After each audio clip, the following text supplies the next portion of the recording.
So now let's move on to the next property. The next property, it says that for a bounded linear operator, the spectrum is a bounded set in the complex plane. So this is what we are to prove.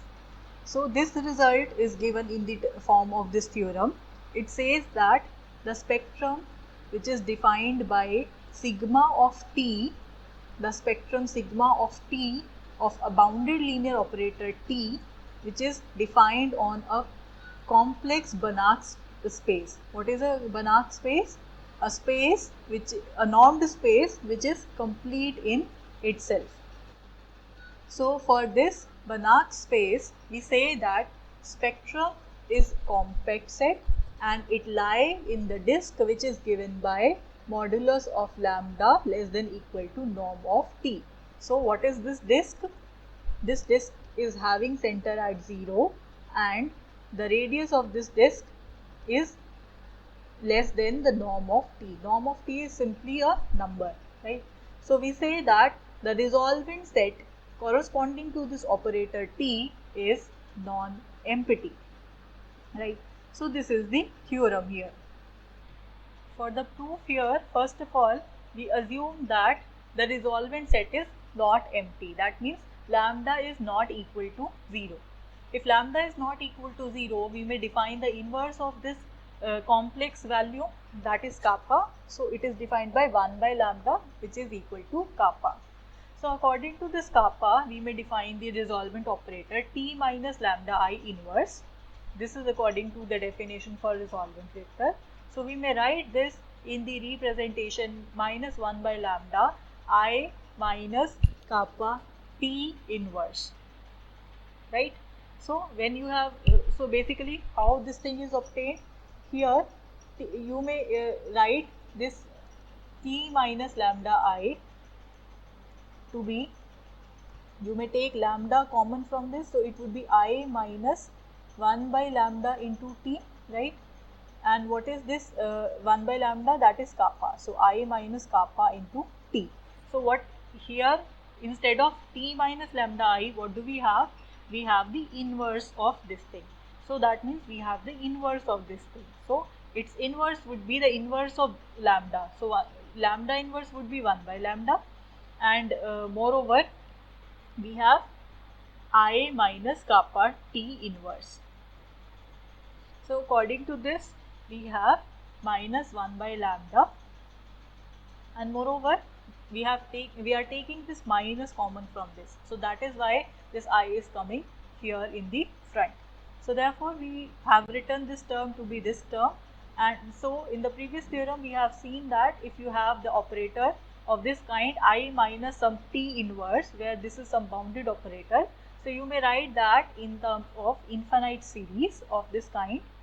So in the infinite series, we are again writing the value of kappa to be 1 by lambda, right? So this is the infinite series which is convergent. So according to the previous theorem, we see that the series converges whenever the norm of this thing is less than 1.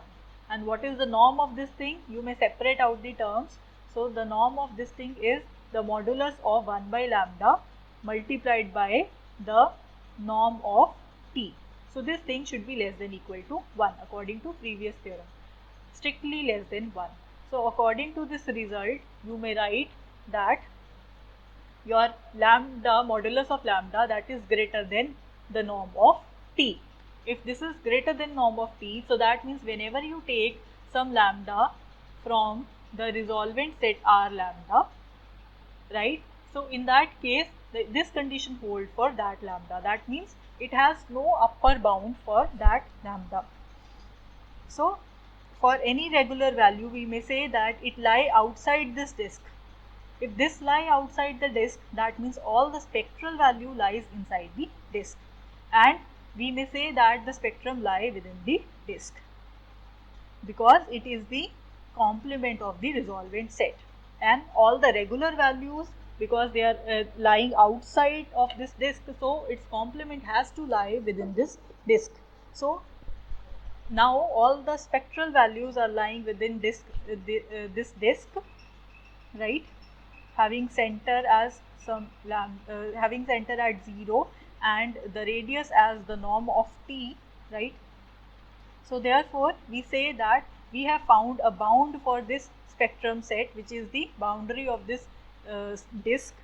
So therefore this is a bounded set, and because this is a bounded set, and moreover we have already seen that the spectrum set is closed set, so in combining these two properties, the spectrum set come out to be a compact set, right? So this is what we wanted to prove here. So the question is, in comparison to this theorem that says that the spectrum set is bounded and the bound is given by this disk, can we define a smallest disk of such kind? Because what was lambda? Lambda was either the regular value or it was the spectral value. So according to that, the answer is yes, because we have a smallest disk about origin which contain whole of the spectrum set. And how to define the bound of the spectrum set? The bound of the spectrum set is defined by the spectral radius, which is nothing but the radius of for this operator t, which is defined on this complete Banach space, which consisting of bounded operators. This is the radius of the supremum of all the lambdas, where what is lambda? Lambda belongs to the spectrum set of the smallest closed disk centered at the origin of the complex lambda plane containing whole of this spectrum set, right?